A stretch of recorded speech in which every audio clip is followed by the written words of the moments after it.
नमस्कार दोस्तों, स्वागत है आप सबका हमारी एजुकेशन क्लास में जिसका नाम है टेक्निकल फादर और मैं हूं आपके साथ दीपक चौहान। आज का लेक्चर आप लोगों के लिए प्लास्टिक से रिलेटेड रहने वाला है, जिसमें हम एक थर्मोप्लास्टिक जो मटेरियल है जिसका नाम है ABS यानी कि एक्रिलोनाइट्राइल ब्यूटाडाइन स्टायरीन। कुछ लोगों को इसकी जो फुल फॉर्म है वो नहीं पता होती है। अगर आप भी उनमें से एक हैं तो इस फुल फॉर्म को याद कर लीजिएगा और रट लीजिएगा।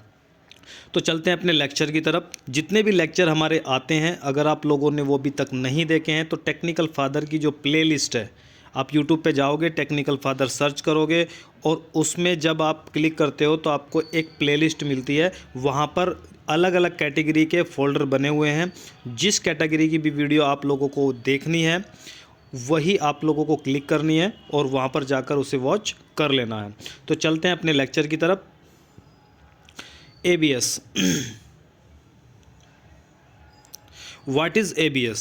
ABS प्लास्टिक एक्रिलोब्यूटाडाइन स्टायरीन एक थर्मोप्लास्टिक पॉलीमर है जो विभिन्न औद्योगिक और घरेलू उपयोगों के लिए बहुत लोकप्रिय है। इसे इसके उत्कृष्ट यांत्रिक गुणों, थर्मल स्थिरता और प्रक्रिया के आसान प्रकृति के लिए जाना जाता है। अब ये सारा का सारा आप लोग देख रहे हो कि हिंदी में है, तो अब इस चीज़ को समझ लीजिए।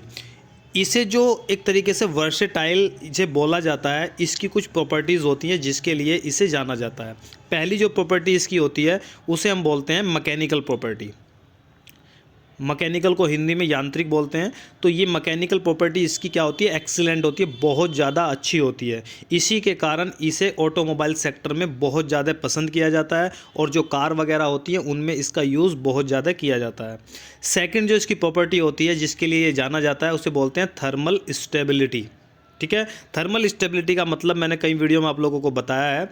अगर आप किसी भी प्रोडक्ट को गर्म करते हो तो वो कितने तापमान पर अपनी स्टेबिलिटी को बनाए रखता है, उसे आप बोलते हो थर्मल स्टेबिलिटी। कई बार अगर आप किसी भी टेम्परेचर पर किसी प्लास्टिक को गर्म करते हो और उसमें एक तरीके से सिकुड़न आ जाती है, सिंकेज आ जाती है, तो उसमें अब देखने को मिलता है कि थर्मल स्टेबिलिटी उसकी अच्छी नहीं है। नेक्स्ट होता है आपकी प्रक्रिया का आसान, यानी कि प्रोसेस करने में ये क्या है, बहुत ज़्यादा आसान है। आप इसे इंजेक्शन में चला सकते हो, आप इसे एक्सट्रूजन में चला सकते हो, तो इसकी जो प्रोसेसेबिलिटी है बहुत ज़्यादा अच्छी है। नेक्स्ट देखते हैं ABS की निर्माण या मैन्युफैक्चरिंग किस प्रकार से होती है। इसमें आप देखोगे कि 3 कोमोनोमर का यूज़ किया गया है। ये क्या है? एक कोपोलीमर है, कोपॉलीमर है। 2 तरीके के पॉलीमर हम पढ़ते हैं। पहला जो पॉलीमर होता है हमारा होमोपॉलीमर होता है, जिसमें एक ही तरह के या समान मोनोमर का यूज़ किया जाता है उसके पॉलीमर को मैन्युफैक्चरिंग करने के लिए। दूसरा होता है कोपॉलीमर, जिसमें हम अलग अलग टाइप के जो मोनोमर होते हैं वो लेते हैं, पॉलीमराइजेशन कराते हैं, कंडेंसेशन जो रिएक्शन होती है उसके द्वारा हम जो पॉलीमर क्रिएट करते हैं, मैन्युफैक्चरिंग करते हैं, उसे हम बोलते हैं कोपॉलीमर। तो ये जो ABS है ये कोपॉलीमर में ही आता है और इसमें जो 3 मोनोमर यूज़ होते हैं उनका नाम होता है एक्रिलोनाइट्राइल, ब्यूटाडाइन और स्टायरीन। एक्रिलोनाइट्राइल यह रासायनिक और थर्मल स्थिरता प्रदान करता है, यानी कि कई बार इंटरव्यू में ये पूछा जाता है कि ये जो तीनों मोनोमर हैं, कोमोनोमर हैं, इनका इस मटेरियल के अंदर जो पार्टिसिपेशन है या एक तरीके से योगदान है वो क्या है। तो अगर आप लोगों को रासायनिक यानी कि केमिकल स्टेबिलिटी मटेरियल के अंदर या पार्ट के अंदर लानी है तो आप लोगों को एक्रिलोनाइट्राइल मिलाना पड़ेगा। थर्मल स्टेबिलिटी के लिए भी आप लोगों को एक्रिलोनाइट्राइल मिलाना पड़ता है, यानी कि 2 काम जो करता है वो एक्रिलोनाइट्राइल करता है। पहला थर्मल स्टेबिलिटी और दूसरा होता है केमिकल रेजिस्टेंस या स्टेबिलिटी। सेकंड आता है ब्यूटाडाइन। ब्यूटाडाइन रबड़ होती है और रबड़ का काम होता है फ्लेक्सिबिलिटी, लचीलापन। तो जो ब्यूटाडाइन है उसका योगदान होता है पार्ट के अंदर फ्लेक्सिबिलिटी बनाए रखना और प्रभाव प्रतिरोध। ठीक है, किसी भी तरह का अगर इफेक्ट, जैसे आप लोगों ने देखा होगा कि इम्पैक्ट स्ट्रेंथ होती है, अचानक कोई भी झटका लगता है किसी भी पार्ट में, 2 तरीके के टेस्ट हम इम्पैक्ट से रिलेटेड पढ़ते हैं। इम्पैक्ट स्ट्रेंथ, इम्पैक्ट स्ट्रेंथ में एक आता है आई जोड़, दूसरा आता है चेरेपी। ठीक है, इनके सिर्फ एंगल चेंज होते हैं। इनमें क्या होता है, एक पेंडुलम होता है, पेंडुलम को एक एबीएस का हम स्पेसिमेन लेते हैं, सैंपल लेते हैं, उस पेंडुलम को उस पर अचानक टकराया जाता है और अगर वो कितने फोर्स पर वो टूट जा रहा है उसे हम बोलते हैं इम्पैक्ट स्ट्रेंथ, इसकी इतनी है और ये इतना लोड ले सकता है।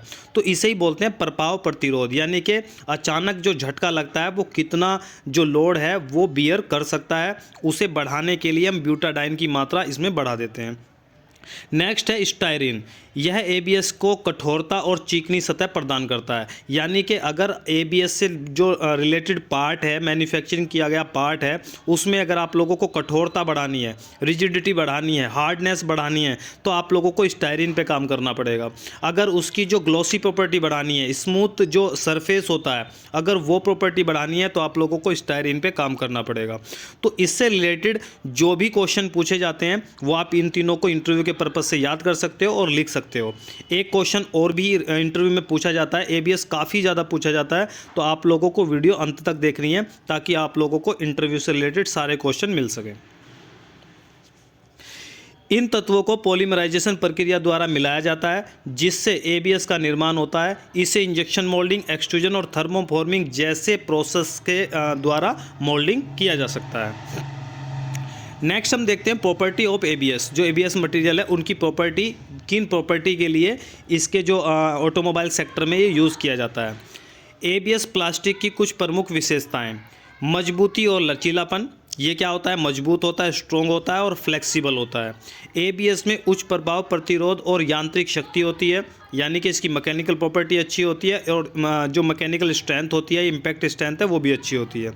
ये वजन में हल्का होता है, इसलिए इसका जो ट्रांसपोर्टेशन है उसका खर्चा कम आता है। और प्लास्टिक जो है, प्लास्टिक का ये बहुत इंपॉर्टेंट एक तरीके से प्रॉपर्टी होती है क्योंकि ये मेटल की अपेक्षा बहुत ज़्यादा लाइट वेट होता है।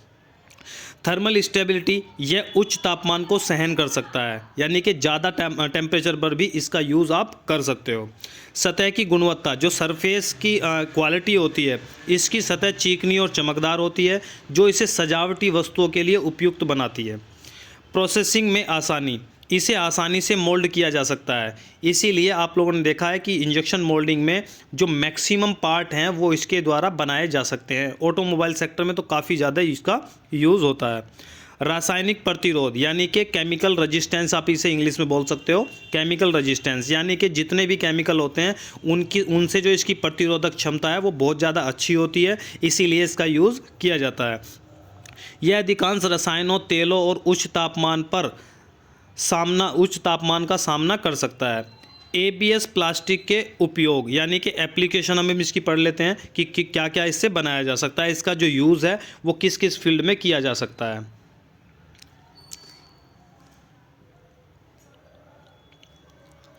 Automobiles industry, dashboard, bumper, wheel cover जैसे जो पार्ट हैं वो इसके द्वारा बनाए जा सकते हैं।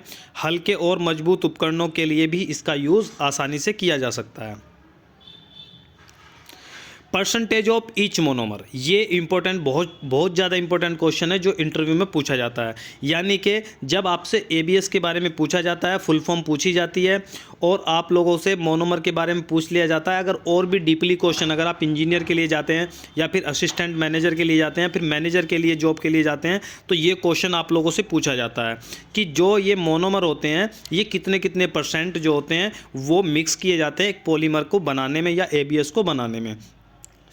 तो तीनों मोनोमर का प्रतिशत अनुपात आमतौर पर निम्न प्रकार से होता है। एक्रिलोनाइट्राइल 15 से 35% मिलाया जाता है, ब्यूटाडाइन 5 से 30% मिलाया जाता है और स्टायरीन जो होता है 40 to 60% जो है एबीएस में, एक सामान्य एबीएस में यूज़ किया जाता है। अगर आपको कोई भी प्रॉपर्टी इसकी इन्हेंस करनी है एक्रिलोनाइट्राइल से रिलेटेड या ब्यूटाडाइन से रिलेटेड या फिर आप लोगों की स्टायरीन से रिलेटेड, तो वही मात्रा आप लोगों को बढ़ा देनी है और उसके जो है वो प्रॉपर्टी भी आप लोगों की इन्हेंस हो जाएगी। यह अनुपात आवश्यकताओं के अनुसार बदला जा सकता है। जैसे अधिक एक्रिलोनाइट्राइल, अगर आप एक्रिलोनाइट्राइल की अगर वैल्यू बढ़ा देते हो, क्वांटिटी बढ़ा देते हो, तो रासायनिक और तापीय स्थिरता को बढ़ावा मिलता है, यानी कि जो केमिकल रेजिस्टेंस है या फिर आप लोगों की थर्मल स्टेबिलिटी है वो बढ़ जाती है। अधिक अगर ब्यूटाडाइन मिलाते हो तो इसमें क्या होगा, आप लोगों का जो प्रभाव, इम्पैक्ट स्ट्रेंथ बढ़ जाती है, फ्लेक्सिबिलिटी बढ़ जाती है। अधिक स्टायरीन अगर मिला देते हो तो कठोरता बढ़ेगी और प्रसंस्करण में आसानी होगी, यानी कि प्रोसेस में आसानी हो जाएगी। एप्लीकेशन इलेक्ट्रॉनिक उपकरण, इसमें क्या क्या बनाया जा सकता है? टेलीविज़न बनाए जा सकते हैं, कंप्यूटर के जो पार्ट्स हैं वो बन सकते हैं, लैपटॉप के आवरण यानी कि जो कवर होते हैं, मोबाइल फ़ोन के कवर इससे बन सकते हैं और अन्य सहायक उपकरण भी इससे बनाए जा सकते हैं। घरेलू उत्पाद या डोमेस्टिक जो प्रोडक्ट होते हैं उनसे खिलौने आप इससे बना सकते हो। किचन जो एम्प्लाइजेज होते हैं वो इससे बना सकते हो, जैसे मिक्सर है, माइक्रोवेव के बाहरी कवर हैं, वो सब इससे बन सकते हैं, यानी कि इलेक्ट्रॉनिक फील्ड में ये काफ़ी ज़्यादा यूज़ हो सकता है। निर्माण क्षेत्र यानी कि कंस्ट्रक्शन जो फील्ड होता है उसमें पाइप की जो फिटिंग होती है वो इससे बन सकती है। टाइल्स और जो सजावट का सामान होता है वो भी इससे बनाया जा सकता है। 3D प्रिंटिंग की अगर हम बात करें तो ABS प्लास्टिक से 3D प्रिंटिंग में एक लोकप्रिय सामग्री है, क्योंकि आसानी से मोल्ड होता है और मजबूत होता है। मेडिकल इंडस्ट्री में अगर बात करें तो मेडिकल के उपकरण और उपयोगी सामान भी इससे आसानी से बनाए जा सकते हैं। अब बात करते हैं इसके लिमिटेशन की कि क्या इससे नहीं बनाया जा सकता या क्या नहीं किया जा सकता, इसकी सीमाएं क्या हैं। पर्यावरण स्थिरता, यह सूर्य के यूवी किरणों के प्रति संवेदनशील है। इसका मतलब समझ लीजिए, जो सूर्य से आने वाली पैरामैग्नेटिक किरणें होते हैं उन्हें इंग्लिश में बोलते हैं अल्ट्रावायलेट रेज। अगर आप इसके संपर्क में इसे रखेंगे तो उनके प्रति ये क्या है, संवेदनशील है, यानी कि खराब हो सकता है, इससे रिलेटेड जो पार्ट होगा। रिसाइकलिंग, इसे पुनः उपयोग में लाना थोड़ा सा कठिन होता है। कम तापमान, बहुत ठंडे वातावरण में ये भंगुर हो सकता है, यानी कि इसे ज़्यादा वातावरण तो आप यूज़ कर सकते हो ज़्यादा टेम्परेचर में, लेकिन अगर कम टेम्परेचर में करोगे तो ये क्या हो जाएगा, ब्रिटल हो जाएगा, और ब्रिटल का मतलब हो जाता है आसानी से टूटने वाला। ABS प्लास्टिक एक बहुमुखी और टिकाऊ थर्मोप्लास्टिक है जो इसके लचीलापन, मजबूती और थर्मल स्थिरता कारण कई उद्योगों में उपयोगी है। हालांकि इसके कुछ फ़ायदे और नुकसान भी हैं। ABS प्लास्टिक के लाभ हम देख लेते हैं कि कौन कौन से एडवांटेज हैं। ABS प्लास्टिक अत्यधिक मजबूत होता है और इससे झटकों और दबाव का सामना करने के लिए डिज़ाइन किया गया है। इसका उपयोग ऑटोमोबाइल सेक्टर, खिलौने और इलेक्ट्रॉनिक आवरण के यूज़ में काफ़ी ज़्यादा किया जाता है। एडवांटेज, हल्का वजन, ABS हल्का होने के कारण इसका जो उत्पादन है वो काफ़ी ज़्यादा आसान होता है, ट्रांसपोर्टेशन बहुत अच्छा होता है। थर्मल स्टेबिलिटी हम पढ़ लिए हैं, आसानी से मोल्ड होने वाला, इसे प्रोसेस आसानी से किया जा सकता है। कॉम्प्लेक्स जो प्रोडक्ट होते हैं, जो 3D प्रिंटिंग वगैरह होती हैं, वो सारी इससे आसानी से बनाई जा सकती हैं। केमिकल रजिस्टेंस इसकी काफ़ी ज़्यादा अच्छी होती है। अगर इसमें आप लोग कोई भी जो केमिकल है वो आप इसमें यूज़ कर सकते हो और भरकर स्टोर कर भी रख सकते हो, और उसका ट्रांसपोर्टेशन भी इसमें भरकर आप एक स्थान से दूसरे स्थान पर ले जा सकते हो। अच्छी तरह फिनिशिंग, जो इसकी सतह होती है वो काफ़ी ज़्यादा अच्छी होती है। ABS प्लास्टिक पर रंग और चमक आसानी से लागू की जा सकती है, जिससे सजावटी उत्पादों के लिए काफ़ी ज़्यादा अच्छा माना जाता है। इलेक्ट्रिक इंसुलेशन, ABS बिजली का अच्छा इंसुलेटर है, ठीक है, इसलिए यह इलेक्ट्रॉनिक उत्पादों में उपयोगी है। किफ़ायती, ABS प्लास्टिक सस्ता है और औद्योगिक उपयोग के लिए आसानी से उपलब्ध भी है। डिसएडवांटेज इसके क्या है, पर्यावरण का इस पर जो है कोई पॉजिटिव प्रभाव नहीं है, नेगेटिव प्रभाव है। इसलिए ये क्या है, ABS प्लास्टिक बायोडिग्रेडेबल नहीं है। अगर ये पर्यावरण में पड़ा रहेगा तो ये क्या है, जो पॉल्यूशन है उसे बढ़ाता है, क्योंकि ये गलता नहीं है, बायोडिग्रेडेबल नहीं है, जिससे यह पर्यावरण प्रदूषण का कारण बनता है। इसके निर्माण में पेट्रोकेमिकल का उपयोग होता है, जो गैर नवीकरणीय संसाधन है, ठीक है, तो ये जो है पर्यावरण के लिए काफ़ी ज़्यादा नुकसानदायक है। UV किरणों के प्रति संवेदनशीलता, ABS सूरज की UV किरणें जो होती हैं उसका जो है ये कमज़ोर और पीला पड़ जाता है उसके संपर्क में आने से। तापमान सीमाएं, अत्यधिक गर्मी में ABS विकृत हो सकता है या अपनी ताकत खो सकता है। यह उच्च तापमान अनुप्रयोगों के लिए उपयुक्त नहीं है, यानी कि इसे आप ज़्यादा टेम्परेचर में भी यूज़ नहीं कर सकते हो और बहुत ज़्यादा लो टेम्परेचर में भी यूज़ नहीं कर सकते हो। ज़्यादा टेम्परेचर में यूज़ करोगे तो इसकी डायमेंशन चेंज हो जाएगी, सिंकेज आ जाएगी, और कम ज़्यादा टेम्परेचर में यूज़ करोगे तो ये ब्रिटल हो जाता है, टूटने लगता है। रसायनों से क्षति, यह कुछ सॉल्वेंट, एसिड और हाइड्रोकार्बन के प्रति भी संवेदनशील है, इससे इसका उपयोग सीमित हो सकता है।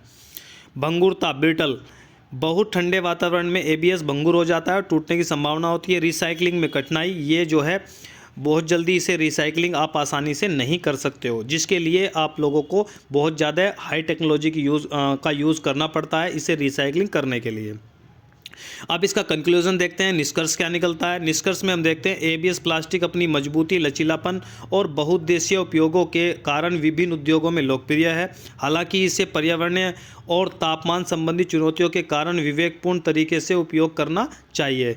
इसके लाभ इसे ऑटोमोबाइल्स, इलेक्ट्रॉनिक्स और कंस्ट्रक्शन उद्योग या इंडस्ट्री के लिए उपयोगी बनाते हैं, जबकि इसके नुकसान इसके उपयोग को कुछ परिस्थितियों में सीमित भी करते हैं। एबीएस प्लास्टिक अपनी बहुमुखी विशेषताओं और उपयोगों के कारण अत्यधिक लोकप्रिय है। इसकी निर्माण प्रक्रिया सरल है और हल्के से लेकर भारी उपकरणों में उपयोगी है, चाहे वे खिलौने हों, चाहे ऑटोमोबाइल्स हो, चाहे फिर एबीएस हर जगह अपनी महत्वपूर्ण भूमिका निभाता है। ठीक है, तो आज के लिए इतना ही। मिलते हैं नेक्स्ट लेक्चर में। जब तक के लिए दीजिए हमें इजाज़त। जय हिंद, जय भारत।